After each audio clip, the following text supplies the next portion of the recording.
نبی صلی اللہ علیہ وسلم نے فرمایا قرآن کریم میں 30 آیات پر مشتمل ایک ایسی صورت ہے جس نے ایک آدمی کے حق میں سفارش کی حتیٰ کہ اس کی بخشش ہو گئی، اور وہ صورت تبارک الذی بیدہ الملک ہے، سورۃ الملک۔ بسم اللہ الرحمن الرحیم، شروع اللہ کے نام سے جو بے انتہا مہربان نہایت رحم فرمانے والا ہے۔ تبارک الذی بیدہ الملک وہو علی کل شیء قدیر، نہایت بزرگ و برتر ہے، بہت بابرکت ہے وہ جس کے ہاتھ میں کائنات کی سلطنت ہے، ہر چیز کا مالک، ہر چیز کا بادشاہ، اور وہ ہر چیز پر قدرت بھی رکھتا ہے، یعنی ایسا بادشاہ نہیں کہ جو بے اختیار ہو، بلکہ وہ ہر ایک چیز کو اپنے کنٹرول میں رکھتا ہے، کوئی چیز اس کے اذن کے بغیر ادھر سے ادھر نہیں ہو سکتی۔ اور اس کے ساتھ ساتھ اتنا اختیار، اتنی پاور، اتنا کنٹرول رکھنے کے ساتھ ساتھ بابرکت بھی ہے، یعنی اس کی ذات سے خیر ہی خیر وابستہ ہے، اس کی رحمتوں، برکتوں، بھلائیوں کی کوئی انتہا ہی نہیں، کیونکہ برکت میں بڑھوتری کا معنی پایا جاتا ہے، یعنی جتنی بھی خیر بھلائی ہے وہ اس کا فیضان جو ہے وہ ہمیشہ ہمیشہ کے لیے جاری ہے۔ الذی خلق الموت والحیات لیبلوکم ایکم احسن عملا، وہ جس نے موت اور زندگی کو بنایا تاکہ تمہیں آزما کر دیکھے، تمہارا امتحان لے۔ کس بات کا امتحان؟ ایکم احسن عملا، کہ تم میں احسن عمل کون کرتا ہے۔ اللہ سبحانہ تعالیٰ نے یہ دنیا بنائی اور اس میں ہمیں بھیجا، اور بھیجنے کے بعد ہماری زندگی موت کا مقصد ہمیں بتا دیا کہ میں نے اس لیے یہ سب کچھ سلسلہ بنایا ہے کہ انسان سے یہ دیکھا جائے کہ وہ اپنی زندگی کا استعمال کیسے کرتا ہے، وہ یہاں دنیا میں کس طرح رہتا ہے، اپنی خواہش کے مطابق یا اللہ کی مرضی کے مطابق، وہ اللہ تعالیٰ کے احکامات کتنے مانتا ہے اور دنیا والوں سے کتنا ڈرتا ہے۔ تو ہم میں سے ہر شخص کی یہ آزمائش ہو رہی ہے۔ اللہ تعالیٰ نے اس کائنات میں ایک بہت ہی بہترین جگہ، پرفیکٹ جنت کی شکل میں بنائی، وہ اتنی خوبصورت ہے کہ جس کی کوئی مثال دنیا میں ہے ہی نہیں، کوئی اس کا تصور ہی نہیں کر سکتا۔ اس جنت میں بسانے کے لیے اللہ تعالیٰ اس دنیا سے انسانوں کا انتخاب کر رہا ہے، امتحان میں ڈالنے کے بعد، ٹیسٹ کرنے کے بعد، کھنگالنے کے بعد یہاں سے وہ بہترین انسانوں کو چنے گا اور وہاں بسائے گا۔ اس کے لیے کوئی کسی کے کام نہیں آئے گا، جیسے کسی دوسرے کی نیکیاں اس سے کوئی اور فائدہ نہیں اٹھائے گا، جو کرے گا وہی پائے گا، جو بوئے گا وہی کاٹے گا۔ اب یہ ہم پہ ڈیپینڈ کرتا ہے کہ ہم اس جنت میں جانے کے لیے کس قسم کے کام کرتے ہیں، کتنی محنت کرتے ہیں۔ نبی صلی اللہ علیہ وسلم نے ایک جگہ پر فرمایا کہ خبردار، اللہ کا سودا بڑا مہنگا ہے اور اللہ کا سودا جنت ہے، یعنی اگر تم اللہ سے تجارت کرنا چاہتے ہو اور اس کی جنت چاہتے ہو تو پھر اس کے لیے قربانیاں کرنی پڑے گی، وہ مفت میں نہیں ملے گی، اس کے لیے محنت کرنی ہوگی۔ اور وہ محنت کیا ہے؟ احسن عمل، بہترین کام۔ بہترین کام وہ نہیں ہوتے کہ انسان جن کو خود بہترین سمجھے، یعنی اس کی اپنی عقل کہے کہ یہ بہت اچھا ہی کر لیتے ہیں۔ مثلا اگر کسی کا دل کسی خاص کپڑا پہننے کو کر رہا ہے تو وہ کہے کہ یہ سب سے اچھا کام ہے کیونکہ میرا دل یہ چاہ رہا ہے کہ میں یہ پہنوں، تو ضروری نہیں کہ وہ اللہ تعالیٰ کو بھی پسند ہو۔ اسی طرح اگر کسی انسان کو کوئی ایسی چیز کھانے کو دل چاہ رہا ہے اور اس کی بہت زیادہ اس میں خواہش ہے تو ضروری نہیں کہ وہ اللہ سبحانہ تعالیٰ کو پسند بھی ہو سکتا ہے اللہ نے اس کو حرام کر رکھا ہو۔ اسی طرح اگر کسی کے دل میں کچھ باتیں ہیں اور وہ ان کو بولنا چاہتا ہے، کرنا چاہتا ہے، تو اس کو سوچنا پڑے گا کہ جو کچھ میں کہہ رہا ہوں یہ اللہ کو بھی پسند ہے یا نہیں۔ اسی طرح انسان اپنی مرضی سے کچھ سوچنا چاہتا ہے، کچھ اپنے دل دماغ میں اس کے خیالات ہیں اور وہ ان کو بہت انجوائے کرتا ہے، لیکن ضروری نہیں کہ وہ خیالات اللہ تعالیٰ کو بھی پسند ہوں۔ تو اس لیے اگر انسان احسن عمل کرنا چاہتا ہے تو اس کو دیکھنا پڑے گا کہ جس نے ہمارا انتخاب کرنا ہے، جس نے سلیکشن کرنی، اس کے نزدیک احسن کیا ہے، وہ کس چیز کو پسند کرتا ہے، اس کا کرائیٹیریا کیا ہے، اس کو کیسے میٹ کیا جائے، کس طرح اس کے مطابق ہم اپنی سوچ، اپنے خیالات رکھیں، اپنی گفتگو رکھیں، اپنے عمل، اپنے معاملات، لوگوں کے ساتھ طرز عمل، یہ سب کچھ کس طرح ہو، اور اگر یہ اس کی پسند کے مطابق ہوا تو قابل قبول، اور اگر وہاں ریجیکٹ ہو گیا تو اس کا کوئی فائدہ نہیں۔ تو فرمایا اس نے موت اور زندگی کو بنایا تاکہ تمہارا امتحان لے۔ ہر شخص امتحان میں ہے، اللہ تعالیٰ اچھے یا برے ہر طرح کے حالات سے بھی انسان کو آزما رہا ہے کہ ان حالات میں انسان کرتا کیا ہے۔ مثلا انسان کے اوپر دو حالتوں میں سے ایک حالت ہوتی ہے، یا وہ بہت خوش ہوتا ہے یا وہ تکلیف میں ہوتا ہے، یا وہ بس بیچ میں ہی درمیان میں ہوتا ہے۔ اب آپ دیکھیے کہ اگر وہ خوش ہے تو اس سے دیکھا یہ جاتا ہے کہ خوشی میں یہ کرتا کیا ہے، اللہ کی رضا کے کام یا ناراضگی کے کام، اللہ کا شکر ادا کرتا ہے یا ناشکری کرتا ہے۔ اسی طرح اگر وہ تکلیف میں ہے تو پھر اس کو دیکھا جا رہا ہے، اس کا امتحان ہو رہا ہے کہ اب یہ کیا کرتا ہے، منہ سے کیا بات نکالتا ہے، لوگوں کے ساتھ کیا رویہ اختیار کرتا ہے، صبر کرتا ہے یا نہیں کرتا۔ اور اگر دو کے بیچ میں ہے، یعنی نہ بہت خوش ہے نہ بہت تکلیف میں ہے، تو اس وقت کو کس طرح استعمال کر رہا ہے، یعنی روٹین میں اپنی روزمرہ زندگی کے جو اس کو اللہ تعالیٰ نے نعمتیں دی ہیں، صحت، زندگی، مال و دولت، اولاد، وقت، جوانی، ان ساری چیزوں کو کس کام میں لگا رہا ہے؟ کیا اس کا ہم اور غم صرف دنیا ہے، یا وہ اپنی ان ساری انرجی سے اور ملنے والی ساری نعمتوں سے کوئی اچھے کام بھی کر رہا ہے جس میں خلق خدا کا بھلا ہو، یا اس کی اپنی آخرت کے لیے چیزیں فائدہ مند ہو، خواہ وہ اللہ تعالیٰ کی براہ راست عبادت کا کوئی کام ہو یا بندوں کی خدمت کا کوئی کام، کیونکہ یہ زندگی بیکار گزارنے کے لیے نہیں ملی۔ اس دنیا میں سب سے بڑا نقصان اگر کوئی کر سکتا ہے کسی چیز کا تو وہ خود انسان اپنا ہی کرتا ہے، جب اپنے آپ کا وقت ضائع کرتا ہے، خواہ وہ بیکار کچھ نہ کر کے یا فضول کام کر کے۔ اس لیے جنت الفردوس میں جانے والوں کی جو صفات قرآن مجید میں بیان ہوئی ہیں، ان میں سے ایک صفت یہ ہے کہ والذین هم عن اللغو معرضون، کہ وہ ایسے کاموں سے پرہیز کرتے ہیں جو لغو ہوتے ہیں، بیکار ہوتے ہیں، جن کا نہ دنیا میں فائدہ اور نہ آخرت میں فائدہ، ادھر ادھر کی فضول باتیں، ادھر ادھر کے لوگوں کے حالات میں تجسس، اور بعض اوقات وہ غلط رستے پر بھی انسان کو ڈال دیتے ہیں۔ تو ہم میں سے ہر شخص جس کو اللہ نے عقل سمجھ دی ہے، اس کو اپنی یہ زندگی سوچ سمجھ کے بسر کرنی ہے، اور ہر روز اپنا محاسبہ کرنا ہے کہ آج کا دن میں نے اللہ کی اطاعت میں گزارا ہے یا نافرمانی کے کاموں میں گزارا ہے۔ جو بھی کام میں نے کیا ان میں میری نیت اللہ کو خوش کرنا تھی یا بندوں کے دکھاوے کے لیے وہ کام کیا؟ کیا میں نے جو عبادات کی، اچھے کام کیے، وہ نبی صلی اللہ علیہ وسلم کی سنت کے مطابق کیے یا اپنے خود ساختہ طریقوں کے مطابق کیے؟ کیونکہ اللہ کے نزدیک کوئی کام اس وقت تک احسن ہو نہیں سکتا جب تک دو شرائط خاص طور پر پوری نہ ہو۔ ایک یہ کہ نیت اللہ کے لیے، اللہ کو راضی کرنے کی نیت سے انسان کام کرے، چاہے دین کا کام ہو، دنیا کا کام ہو، عبادت ہو یا بندوں کے ساتھ اچھا معاملہ ہو۔ اور دوسرا یہ کہ خاص طور پر عبادات میں وہ عبادت نبی صلی اللہ علیہ وسلم کے طریقے کے مطابق ہو، خود ساختہ طریقوں کے مطابق نہ ہو، کیونکہ وہ وہاں قبول نہیں ہوں گے۔ ورنہ تو اللہ کے رسول صلی اللہ علیہ وسلم کے آنے کا مقصد ہی فوت ہو جاتا ہے۔ اللہ تعالیٰ نے ان کو ہمارے لیے ایک نمونہ بنا کے بھیجا کہ جیسے یہ کرتے ہیں ویسے ہی تم بھی کرو۔ وَإِن تُطِيعُوهُ تَهْتَدُوا، اگر تم اس کی اطاعت کرو گے تو ہدایت پاؤ گے۔ وَهُوَ الْعَزِيزُ الْغَفُورُ، اور وہ زبردست ہے، بخشنے والا ہے۔ یعنی اگر تم نے نافرمانی کی تو کہیں بھاگ کے نہیں جا سکتے، وہ ہر چیز پر غالب ہے، پکڑ لے گا تم کو۔ اور اگر تم سے غلطی ہو گئی، معافی مانگو گے، اس کی طرف پلٹ آؤ گے تو بخشنے والا ہے، مہربان بھی ہے۔ پھر اللہ سبحانہ وتعالیٰ کی کچھ صفات بیان کی جا رہی ہیں، کتنا زبردست حکمت والا ہے، علم والا ہے، قدرت والا ہے، طاقت والا ہے، کیا کیا اس نے بنایا ہے، کائنات کی نشانیوں سے اس کو پہچانو۔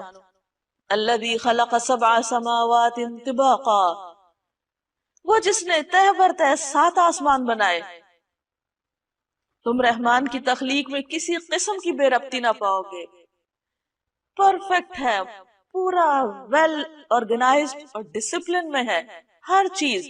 یہ نہیں کہ اللہ تعالیٰ نے آسمان بنایا اور پھر وہ اسے کنٹرول نہیں ہو رہے، یا زمین کے اندر کوئی ایسی خرابیاں ہو رہی کہ وہ آؤٹ آف کنٹرول ہوگی اور وہ جا ٹکرائے کسی اور چیز سے، یا اسی طرح زمین کے اوپر جو چیزیں ہیں، کوئی بھی چیز ایسی نہیں، تخلیق کی کوئی بھی چیز ایسی نہیں کہ جس کے اندر کسی قسم کی کوئی ڈسکرپنسی ہو، کبھی وہ کچھ کرنے لگ جائے کبھی کچھ کرنے لگے۔ مثلا یہ نہیں کہ آگ کبھی جلا رہی اور کبھی ٹھنڈی ہوا دے رہی۔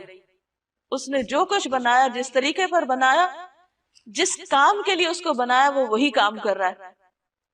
اس سے ایک بہت بڑا سبق ملتا ہے کہ اگر ایک چیونٹی سے لے کر ایک ہاتھی تک اپنے اس کام میں لگا ہوا ہے جو اللہ نے اس کے لیے بنایا ہے، جو اللہ نے اس کے لیے رکھا ہے، اور وہ اس مقصد کو پورا کر رہا ہے اس دنیا میں جس مقصد کے لیے اس کو بھیجا گیا ہے، کیونکہ اللہ تعالیٰ کا کوئی کام بھی بے مقصد نہیں، تو پھر کیا انسان کی زندگی کا کوئی مقصد نہیں ہوگا؟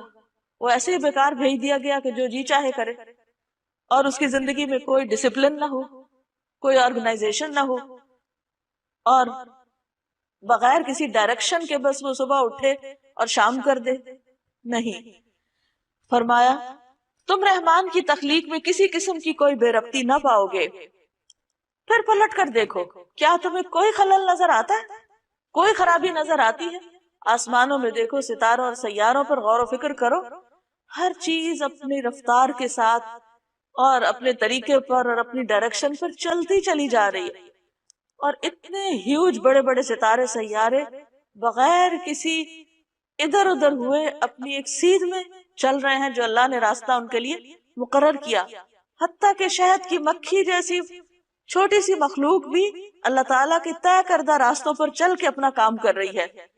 تو اس میں انسان کے لیے کیا نشانی ہے، کیا سبق ہے کہ اے انسان تو اپنے آپ کو دیکھ کہ تیرے اندر کتنا ڈسپلن ہے اور تیری زندگی میں کیا مقصد ہے۔ شہد کی مکھی تو شہد بنانے کے لیے آئی ہے، تو دنیا میں کون سے مفید کام کر رہا ہے، اور واپس ساتھ لے جانے کے لیے تمہارے پاس کیا ہے؟ بار بار نگاہ دوڑاؤ، تمہاری نگاہ تھک کر نامراد پلٹ آئے گی۔ ہم نے تمہارے قریب کے آسمان کو عظیم الشان چراغوں سے آراستہ کیا، یعنی ستارے بنائے، اور انہیں شیاطین کو مار بھگانے کا ذریعہ بھی بنایا۔ ان شیطانوں کے لیے بھڑکتی ہوئی آگ ہم نے مہیا کر رکھی ہے۔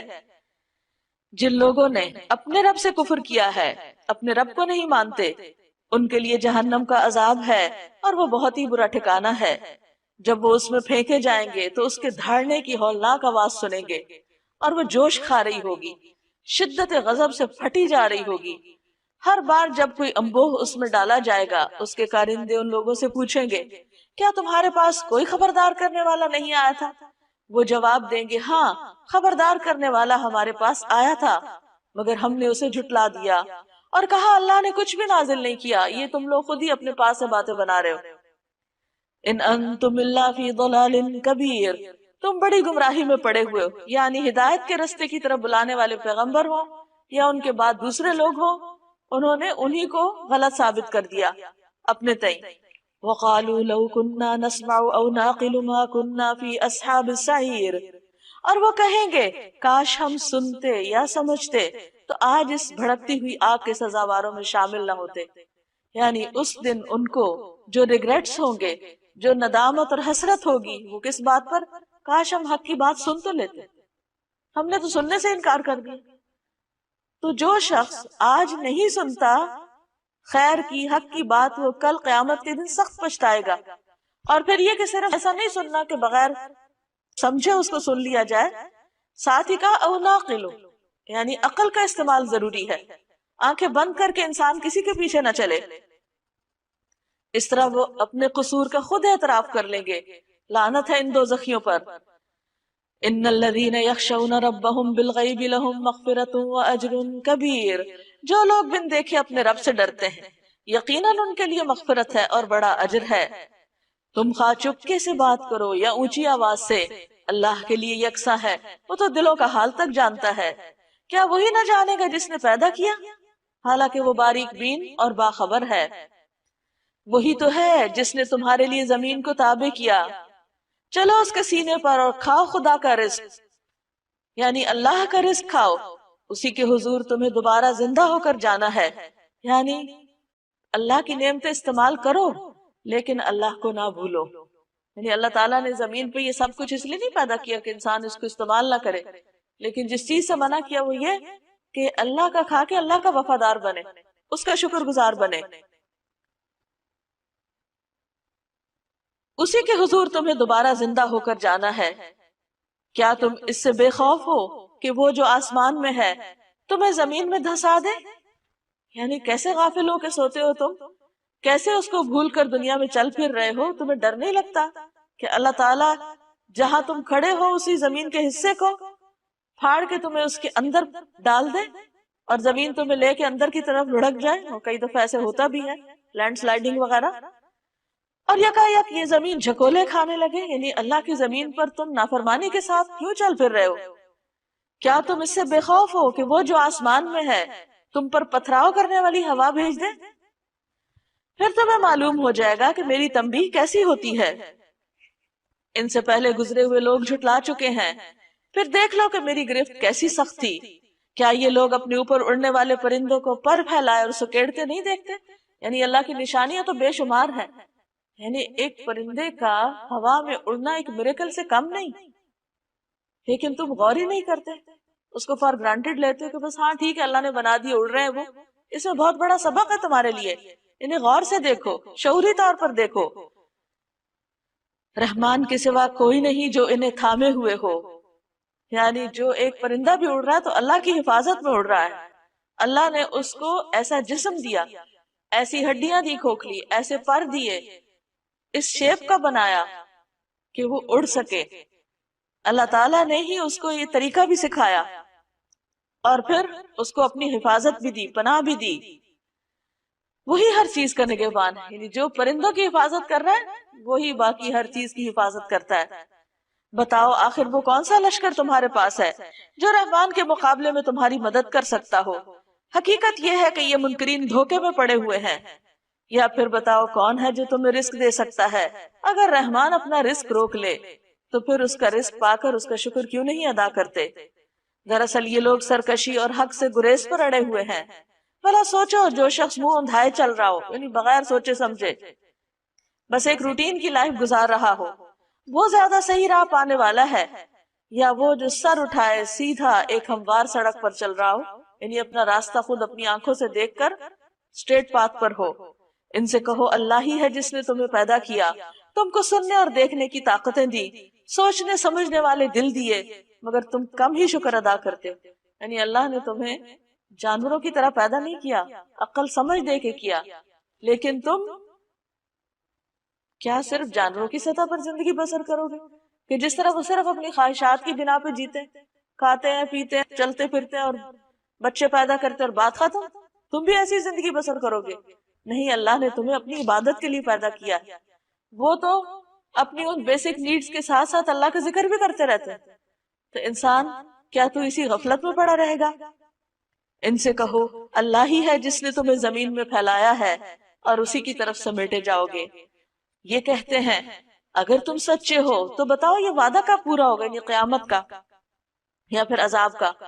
کہو اس کا علم تو اللہ کے پاس ہے، میں تو بس صاف صاف خبردار کر دینے والا ہوں۔ پھر جب یہ اس چیز کو قریب دیکھ لیں گے تو ان سب لوگوں کے چہرے بگڑ جائیں گے جنہوں نے انکار کیا، یعنی آخرت کا عذاب دیکھتے ہی ان کی حالت خراب ہو جائے گی، اور اس وقت ان سے کہا جائے گا یہی ہے وہ چیز جس کے لیے تم تقاضا کر رہے تھے۔ ان سے کہو کبھی تم نے یہ بھی سوچا کہ اللہ خواہ مجھے اور میرے ساتھیوں کو ہلاک کر دے یا ہم پر رحم کرے، کافروں کو دردناک عذاب سے کون بچا لے گا؟ ان سے کہو وہ بڑا رحیم ہے، اسی پر ہم ایمان لائے، اسی پر ہمارا بھروسہ ہے، ان قریب تمہیں معلوم ہو جائے گا کہ سری گمراہی میں پڑا ہوا کون ہے۔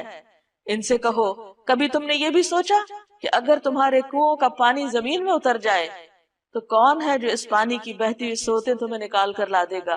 یعنی اس زمین پر جو کچھ ہے اللہ کا ہے، اگر تم اس سے فائدہ اٹھا رہے ہو تو اللہ کے اذن سے فائدہ اٹھا رہے ہو، اور اگر وہ اپنی نعمتیں واپس لے لے تو تمہارے پاس کوئی زور نہیں کہ تم ان نعمتوں کو اپنی طاقت سے لے آؤ۔